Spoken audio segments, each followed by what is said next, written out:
माननीय सभापति जी, जय भीम। महामहिम राष्ट्रपति जी के अभिभाषण पर धन्यवाद प्रस्ताव पर बोलने को आपने मुझे अवसर दिया, इसके लिए मैं आपका आभारी हूं। सभापति महोदय, सर्वप्रथम मैं बहुजन समाज में जन्मे सभी संतों, गुरुओं, महान पुरुषों को नमन करता हूं, जिनमें महात्मा ज्योतिबा फूले, डॉक्टर बाबा साहब अम्बेडकर और मान्यवर काशीराम साहब को मैं याद भी करता हूं आज के दिन पर। साथ साथ नगीना की महान जनता और भीम आर्मी और हमारी पार्टी आज़ाद समाज पार्टी काशीराम के साथियों का भी धन्यवाद करता हूं। इसके बाद अपने कुल गुरु जगत गुरु सदगुरु रविदास जी महाराज को भी मैं नमन करता हूं, जिन्होंने दुनिया को लगभग 600 साल पहले बेगमपुरा शहर के रूप में दुनिया का सबसे महान लोकतांत्रिक दर्शन दिया। अध्यक्ष महोदय, माननीय सभापति जी, 14 अगस्त 1947 को ये देश अंग्रेजों के अधीन था। 15 अगस्त 1947 को हम लोग आज़ाद हुए। 16 अगस्त 1947 को देश आज़ादी में था, लेकिन धन धरती राजपाट में बंटवारा नहीं हुआ। जो साधन संसाधन थे उनमें बंटवारा सही रूप से न होने के कारण एक बहुत बड़ी आबादी सुविधाओं से वंचित और सम्मान से वंचित रह गई। उनको सम्मान देने के लिए और अंतिम व्यक्ति तक सुविधाएं पहुंचे, इसके लिए लोकतंत्र की व्यवस्था हुई। लेकिन आज़ादी के 70 साल बाद भी हम कहाँ खड़े हैं, इस पर ये चिंता का विषय है। मैं मानता हूं कि सामाजिक न्याय तभी होगा माननीय सभापति जी, जब जातीय जनगणना पूरी होगी और जातीय जनगणना कराई जाएगी और साथ साथ संख्या के आधार पर आरक्षण जो है वंचित वर्गों का बढ़ाया जाएगा। उसके साथ साथ जब राष्ट्रपति जी अभिभाषण पर बात रख रही थी तो उन्होंने शहरी और ग्रामीण क्षेत्रों के विकास की बात कही और ये भी कहा कि दुनिया में सबसे उत्तम शहर हमारे यहाँ बने। लेकिन माननीय सभापति जी, 70% आबादी तो गांव में निवास करती है, तो गांव की आबादी के बारे में भी सोचना होगा कि उनका जीवन कैसे बदले। माननीय सभापति जी, उच्च शैक्षणिक संस्थानों में बहुजन समाज के जो छात्र हैं उनके साथ कास्ट एट्रोसिटी हो रही है, निरंतर उनकी हत्या हो रही है।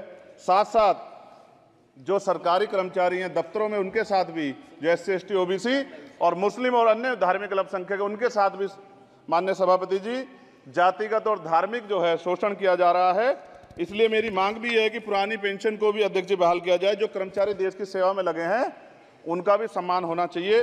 साथ साथ सभापति जी, भाजपा ने चुनावी लाभ के लिए सबका साथ सबका विकास के नारे दिए, जो खोखले हैं, क्योंकि 10 साल में दलित, पिछड़े, आदिवासी, मुस्लिम और अन्य धार्मिक अल्पसंख्यक जो अत्याचार हुए हैं वो किससे छिपे हुए नहीं हैं। ये गलत है, ये बंद होना चाहिए। सभापति महोदय जी, महामहिम राष्ट्रपति जी के अभिभाषण में निजी क्षेत्रों में SC ST OBC को रिजर्वेशन देने का कोई उल्लेख नहीं हुआ है, जो कि आज चर्चा का विषय, क्योंकि 98% प्राइवेट सेक्टर है, 2% सरकारी सेक्टर है, तो 98% प्राइवेट सेक्टर में भी हमारी हिस्सेदारी की बात होनी चाहिए। माननीय सभापति जी, आशा कार्यकर्ताओं, आंगनबाड़ी वर्करों, भोजन माताओं के वेतन वृद्धि पे भी कोई उल्लेख नहीं हुआ है, वो भी अभी नंगे, उन पर भी सोचना पड़ेगा। माननीय सभापति जी, जिस क्षेत्र से मैं चुन के आऊँ नगीना से, वो बहुत पिछड़ा क्षेत्र है। उस क्षेत्र में कोई विशेष आर्थिक पैकेज नहीं दिया गया, रोजगार की सेवाएं नहीं है, नौजवान पलायन करता है। IIT, IIM, एम्स, केंद्रीय विद्यालय आदि शिक्षा में और चिकित्सा संस्थानों की स्थापना होनी चाहिए, जो कि नहीं है। और माननीय सभापति जी, मानसून सत्र आ गया है, मेरा क्षेत्र बाढ़ से बहुत प्रभावित है, इसलिए मैं आपसे आग्रह करूंगा कि वहां के लोगों को बाढ़ से निजात दिलाई जाए। माननीय सभापति जी, चीन हमें आंख दिखा रहा है और लगातार हमारे देश की सीमाओं में घुसपैठ कर रहा है, इसलिए अग्निवीर योजना को हटाकर पुनः सेना भर्ती शुरू की जाए और साथ साथ भारत की सबसे प्राचीन व बहादुर रेजिमेंट में से एक चमार रेजिमेंट को पुनः बहाल करा जाए, ऐसा भी मेरा आपसे आग्रह है। माननीय सभापति जी, पिछले सारे प्रधानमंत्रियों ने मिलकर जितना कर्ज लिया है उससे दुगना कर्ज हमारे वर्तमान के प्रधानमंत्री जी ने लिया है। किसान अगर अपना कर्ज माफ कराने के लिए जाता है तो लाठी झेलनी पड़ती है, जबकि सरकार ने धन्ना सेठों का 15 लाख करोड़ रुपए माफ किया है। इस ओर हमें ध्यान देना पड़ेगा, हमारी आने वाली पीढ़ियों को ये कर्ज चुकाना पड़ेगा। माननीय सभापति महोदय जी, किसानों को MSP की लीगल गारंटी तथा किसानों का कर्ज माफ होना चाहिए। साथ साथ 2 अप्रैल 2018 को SC ST के बच्चों पे बहुत बड़े पैमाने पे मुकदमे लगे थे, वो हमारी लड़ाई सही थी, ये सुप्रीम कोर्ट ने माना और बाद में सरकार ने माना, वो मुकदमे तुरंत वापिस होने चाहिए। माननीय सभापति जी, प्रेस जो है उस पर भी शिकंजा कसा जा रहा है, जो पत्रकार सरकार खिलाफ बोलता है नौकरी से हाथ धोना पड़ता है। और सोशल मीडिया हमारा हथियार है, उस पर तरह तरह के प्रतिबंध लगाए जा रहे हैं और विरोध करने वालों को सोशल मीडिया हैंडल भी सस्पेंड करा दिए जा रहे हैं। साथ साथ सभापति जी, पेपर लीक और परीक्षाओं के कैंसिल होने से देश के नौजवानों का भविष्य खतरे में है। नीट, यूपी सिपाही भर्ती सभापति जी और 69,000 शिक्षक भर्ती में आरक्षण घोटाला हुआ है, कोई पूछने वाला नहीं, खून के आंसू रो रहे हैं बच्चे, बेरोजगारी का दंश युवा झेल रहे हैं।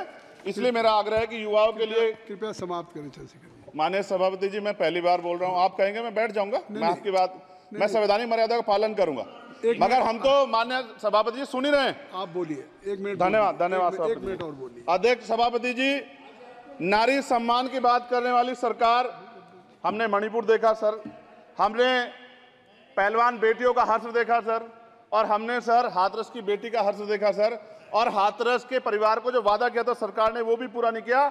और महिलाओं में भी, स्पेशली दलित, पिछड़े और मुस्लिम वर्ग की, आदिवासी वर्ग की महिलाओं के साथ आज भी एनसीआरबी का डाटा कहता है सर जो जुल्म हो रहा है वो सहनीय नहीं है सर।